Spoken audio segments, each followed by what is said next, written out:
전기차 선두주자인 테슬라가 촉발한 가격 경쟁이 전기차 시장을 뒤흔들었는데요.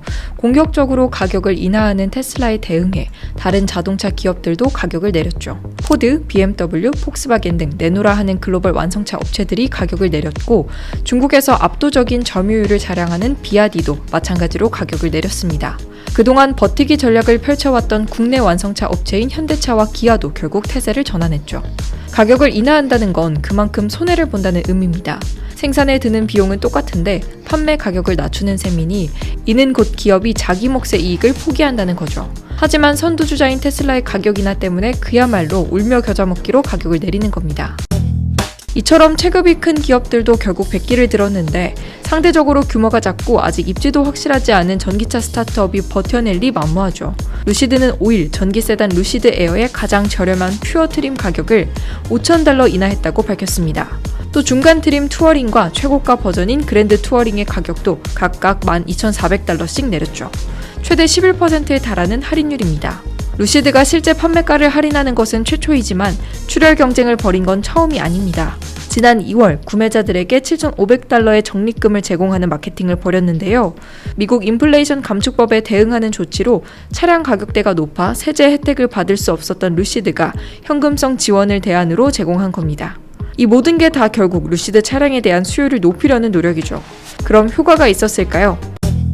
사실 의구심이 드는 것도 어쩔 수 없는데요. 지난 2월에 시도했던 공격적인 마케팅에도 불구하고 여전히 부진한 성적을 기록했습니다. 지난 2분기 루시드는 1,404대의 전기차를 고객에게 인도했어요. 테슬라는커녕 같은 스타트업인 리비안에 비해서도 한참 적은 규모죠. 특히 인도량과 생산량 두 수치를 겹쳐보면 루시드가 수요 부진에 시달리고 있다는 게 더욱 두드러집니다. 루시드의 2분기 생산량은 2,173대였습니다. 이 중 1,404대를 인도했으니 700여 대가 넘는 차량이 판매되지 않은 거죠. 통상적으로 인도량과 생산량의 차이가 크면 클수록 수요 부진의 신호로 여겨집니다. 생산한 전기차가 판매되지 않아서 창고에 쌓여 있다는 의미니까요. 루시드가 이번에 공격적인 가격 인하라는 승부수를 던진 것도 이러한 수요 둔화를 의식했기 때문이라고 볼 수 있죠. 만약 가격을 인하했음에도 수요를 끌어올리는 데 실패한다면 루시드에게는 쓰디쓴 패착이 될 수 있습니다. 가격 인하 정책으로 이득을 보려면 줄어든 마진을 만회할 정도로 매출을 크게 끌어올려야 하는데, 만약 판매량이 제자리에 머문다면 가격을 내리면서 손해만 입은 꼴이 될 수 있습니다. 즉, 안 하느니만 못한 전략이 되는 셈이죠. 그렇다면 루시드에게 희망은 없는 걸까요? 그나마 희망적인 것은 이번 승부수로 인해 루시드에게 약간의 승산이나마 생겼다는 겁니다. 루시드 에어는 테슬라의 모델 S와 직접적으로 경쟁하는 위치에 있습니다. 하지만 브랜드 가치에서는 루시드가 테슬라에 비해 한참 떨어지죠. 비슷한 가격이라면 사람들은 루시드를 살 바에 당연히 테슬라를 사게 된다는 겁니다. 즉, 루시드가 테슬라와 경쟁하기 위해서는 가격 면에서 매력을 끌어올릴 필요가 있었는데요. 이번 가격 인하 정책으로 루시드 에어의 퓨어 트림 기준 가격은 테슬라의 모델 S 듀얼 모터 트림보다 $5,000가량 저렴해진 거죠. 또한 사람들이 루시드를 믿고 있는 이유는 따로 있죠. 바로 이들의 뒷배입니다. 7일 발표한 루시드의 2분기 실적은 월스트리트의 기대보다 못한 모습이었지만 오히려 주가는 애프터마켓에서 상승했습니다. 그 이유는 피터 롤린슨 CEO의 발언 때문이었는데요. 롤린슨은 2023년 생산 목표인 10,000대 이상을 달성하는 과정은 순조롭게 진행되고 있다고 밝혔습니다. 하반기에 생산하려 했던 차량들도 계획대로 진행되고 있다고 밝혔고요.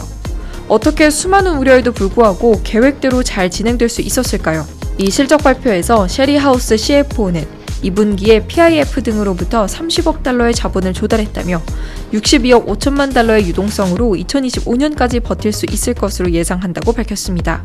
즉, 사우디 국부펀드로 인해 2025년까지는 자금 문제가 없다는 거죠. 다만 여전히 리스크도 있습니다. 테슬라에 대한 수요도 서서히 둔화세를 보이고 있다는 거예요. 이는 테슬라를 넘어서 전기차 자체에 대한 수요가 약해지고 있다고 풀이할 수 있죠. 실제 글로벌 전기차 판매 증가율은 최근 3년간 꾸준히 하락세를 나타내고 있고요. 아직 바닥을 치지는 않았지만 전기차 기업에게 조금씩 도전적인 환경이 조성되고 있다는 건 분명합니다. 때문에 루시드에게는 너무나 중요한 시점입니다. 생산력과 체력을 어느 정도 확보했으니 이제 수요를 끌어올리기만 하면 되니까요. 멋진 차량을 계획대로 잘 만든다고 해서 사람들이 구매하지 않는다면 아무 소용이 없겠죠. 과연 루시드는 이 고비를 넘어갈 수 있을까요?